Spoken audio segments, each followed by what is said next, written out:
હાલો મિત્રો, જય માતાજી, જય વસરાજ। આજે જો આપણે દાળ ઢોકળી બનાવવાની છે। તો જ્યાં દાળનો મસાલો છે, જ્યાં ટમેટા, મરચું, જ્યાં દાળ બાફી છે, જો આપણે આ ઢોકળીની રોટલી તૈયાર થાય છે।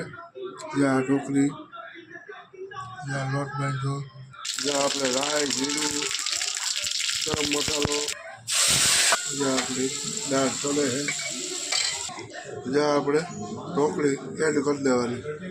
જો દાળમાં આ રીતે નાખી દેવાની છૂટી છૂટી।